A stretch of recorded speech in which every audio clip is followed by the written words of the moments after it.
Hello అండి, welcome to my channel Suma cooking.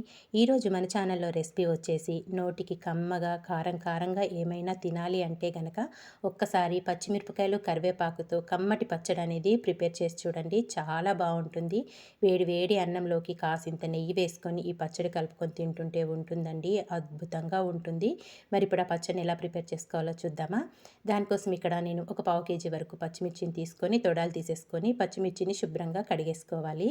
ఇలా కడిగేసుకున్నాక తడంతా తుడిచేసుకొని 2 ముక్కలుగా కట్ చేసేసుకోవాలి పచ్చిమిర్చిని. ఇక్కడ నేను తీసుకున్న పావు కేజీ పచ్చిమిర్చికి ఒక 2 గుప్పెల వరకు కరివేపాకు తీసుకున్నానండి. ఇలా తీసుకున్న కరివేపాకుని శుభ్రంగా కడిగేసుకొని ఆరబెట్టేసుకోవాలి. మనకి తడ అనేది లేకుండా చూసుకుంటే పచ్చడి అనేది ఒక 15 రోజుల పాటైనా నిలవ ఉంటుంది. ఇక్కడ పచ్చిమిర్చిని 2 ముక్కలుగా కట్ చేసి అయితే ఒక ప్లేట్లోకి తీసుకున్నాను.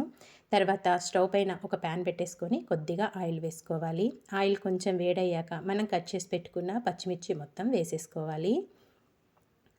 పచ్చిమిర్చి మొత్తం వేసుకున్నాక దీంట్లోకి ఒక పావు టీ స్పూన్ వరకు మెంతులు, మరీ ఎక్కువ వేసుకోకండి, చేదైపోతుంది. ఒక పావు టీ స్పూన్ వరకు మెంతులు, ఒక టేబుల్ స్పూన్ వరకు ధనియాలు వేసేసుకొని ఇదంతా కలుపుకుంటూ చక్కగా ఫ్రై చేసుకోవాలి. ఒక 2 నుంచి 3 నిమిషాలైనా పచ్చిమిర్చి అలాగే మనం వేసుకున్న ధనియాలు ఇవన్నీ ఒక 3 నిమిషాలైనా ఫ్రై చేసేసుకోండి, మాడిపోకుండా కలుపుకుంటూ. ఇదంతా కొంచెం ఇలా ఫ్రై అయ్యాక దీంట్లోకి మనం ముందుగా శుభ్రంగా కడిగి పెట్టుకున్నాం కదా, కరివేపాకు అనేది చక్కగా ఆరిపోయింది. ఆ కరివేపాకు కూడా ఇందులోనే వేసేసుకోవాలి. కరివేపాకు ఎంత ఎక్కువ తింటే అంత మంచిదండి హెల్త్కి కూడా. పిల్లలైతే మనం కూరల్లో వేస్తుంటే తీసి పారేస్తుంటారు కదా, అలా కాకుండా చక్కగా ఇలా పచ్చడి కనుక చేసి పెడితే హెల్త్కి మంచిది, చాలా టేస్టీగా ఉంటుందండి పచ్చడి కూడా. కరివేపాకు అంతా వేసేసుకొని కరివేపాకు కూడా చక్కగా క్రిస్పీగా అయ్యేదాకా ఫ్రై చేసేసుకోవాలి. ఈ లోపల పచ్చిమిర్చి ఇంకాస్త ఫ్రై అవుతాయి మనకి.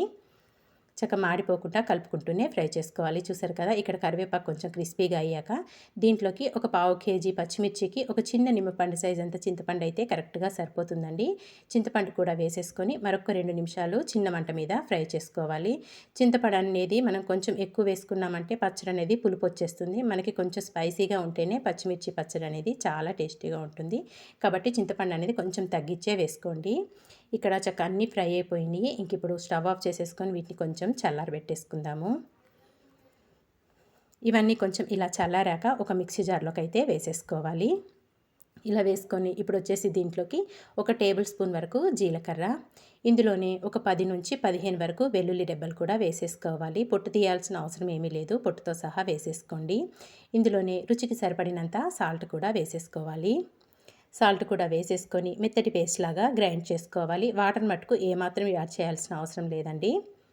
ఇక్కడ నేను సాల్ట్ కూడా వేసేసుకొని ఇదంతా చూసారు కదా, ఇలా మెత్తటి పేస్ట్ లాగా గ్రైండ్ చేసేసుకొని ఇదంతా ఇప్పుడు ఒక బౌల్లోకి తీసుకొని తాలింపు వేసేసుకుందాము పచ్చడికి. స్టవ్ పైన ఒక ప్యాన్ పెట్టేసుకొని కొద్దిగా ఆయిల్ వేసుకొని ఆయిల్ కొంచెం వేడయ్యాక దీంట్లోకి తాలింపు గింజలు, ఒక టేబుల్ స్పూన్ శనగపప్పు, ఒక టేబుల్ స్పూన్ మినప్పప్పు, ఒక పావు టీ స్పూన్ జీలకర్ర, ఒక పావు టీ స్పూన్ ఆవాలు, కొద్దిగా కరివేపాకు, కచ్చాపచ్చా దంచుకున్న వెల్లుల్లి రెబ్బలు, ఒక 2-3 ఎండుమిర్చిని 2 ముక్కలుగా కట్ చేసుకొని వేసుకోవాలి.